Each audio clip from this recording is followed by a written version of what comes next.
Kingdom Plantae, जिसको popularly plant kingdom कहते हैं, इसमें हम एल्गी, ब्रायोफाइट्स, टेरिडोफाइट्स, जिम्नोस्पर्म्स और एंजियोस्पर्म्स को पढ़ेंगे। एल्गी पर जाने से पहले आओ क्लासिफिकेशन सिस्टम्स को पढ़ लें। तो 3 तरह के क्लासिफिकेशन सिस्टम हमें पढ़ने हैं: artificial system of classification, natural system of classification and phylogenetic system of classification. तो चलो स्टार्ट करते हैं। Artificial system. The earliest systems of classification used only gross superficial morphological characters such as habit, color, number and shape of leaves etc. शुरुआती classification systems ने केवल grass superficial morphological characters को consider किया, जैसे कि habit, colour, number, shape of leaves etc. They were based mainly on vegetative characters or on endoecium structure system given by Linnaeus. Earliest classification systems mainly vegetative characters या एंडोसियम structure के ऊपर based थे। देखो यहाँ पे वेजिटेटिव कैरेक्टर का मतलब होता है structure of root, stem and leaf. और कैरलस लिनियस ने जो अपना क्लासिफिकेशन सिस्टम दिया उसमें फ्लावर के एंडोसियम स्ट्रक्चर को भी कंसीडर किया था। आर्टिफिशियल सिस्टम ऑफ क्लासिफिकेशन में कुछ कमियां थी, कुछ ड्रॉबैक्स थे। आओ देखें। दे separated the closely related species since they were based on few characteristics.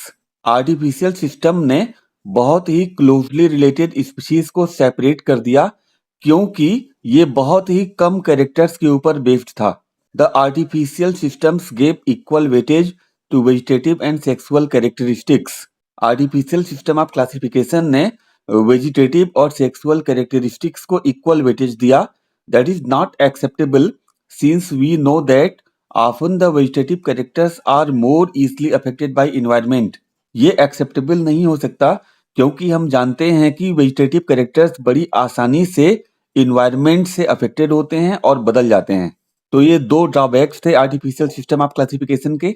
आओ देखें natural system of classification. Natural system of classification were based on natural affinities among the organisms. Natural system of classification organism के अंदर जो natural अफिनिटीज होती हैं, यानी जो natural similarities होती हैं, इनके ऊपर बेस्ड था। Natural system consider not only the external features but also internal features like ultra structure, anatomy, embryology and phytochemistry. Natural system of classification केवल बाहरी फीचर्स, एक्सटर्नल फीचर्स को ही कंसीडर नहीं करता बल्कि दूसरे फीचर्स, इंटरनल फीचर्स को भी कंसीडर करता है, जैसे कि ultra structure, anatomy, embryology and phytochemistry.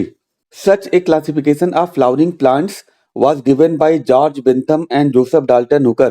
George Bentham and Joseph Dalton Hooker ने फ्लावरिंग प्लांट का जो क्लासिफिकेशन किया वो नेचुरल सिस्टम ऑफ क्लासिफिकेशन था। Phylogenetic system of classification. देखो यहाँ पे टर्म फाइलोजेनेटिक आया है, ये फाइलोजीनी से बना है और फाइलोजीनी का मतलब होता है evolutionary history. So, phylogenetic system of classification is based on evolutionary relationships between the various organisms. यानी ये क्लासिफिकेशन सिस्टम वेरियस ऑर्गेनिजम्स के बीच में जो इवोल्यूशनरी रिलेशनशिप्स होते हैं उनके ऊपर बेस्ड है। This assumes that organisms belonging to same taxa have a common ancestor. Phylogenetic system ये एज्यूम करता है, ये मानता है कि सेम टेक्सा के जितने भी ऑर्गेनिज्म होते हैं उन सबके पूर्वज कॉमन होते हैं, एंसिस्टर कॉमन होते हैं। We now use information from many other sources to help resolve difficulties in classification. अब हम क्लासिफिकेशन की डिफिकल्टीज को रिजॉल्व करने के लिए दूसरे अदर सोर्सेज से भी इंफॉर्मेशन यूज करते हैं। These become more important when there is no supporting fossil evidence. और ये दूसरे सोर्सेज से इंफॉर्मेशन का यूज करना तब ज्यादा इंपॉर्टेंट हो जाता है जब कोई फॉसिल एविडेंस नहीं होता। Let's see what is taxonomy. Taxonomy is the science of classification and we have to study the numerical taxonomy, cytotaxonomy and chemotaxonomy. Numerical taxonomy which is now easily carried out using computers is based on all observable characteristics. Numerical taxonomy को अब बहुत आसानी से computer का use करके किया जाता है एंड न्यूमेरिकल टैक्सोनॉमी जितने पॉसिबल ऑब्जर्वेबल कैरेक्टर्स होते हैं उनके ऊपर बेस्ड होता है। Number and codes are assigned to all the characters and the data are then processed. जितने भी ऑब्जर्वेबल कैरेक्टर्स होते हैं उनको नंबर और कोड दे दिया जाता है और डाटा को कंप्यूटर में प्रोसेसिंग के लिए डाल दिया जाता है। Each character is given equal importance. यहाँ पर जितने भी ऑब्जर्वेबल कैरेक्टर्स होते हैं उनको सबको बराबर वैल्यू दी जाती है, इक्वल इंपॉर्टेंस दिया जाता है। At the same time hundreds of characters can be considered.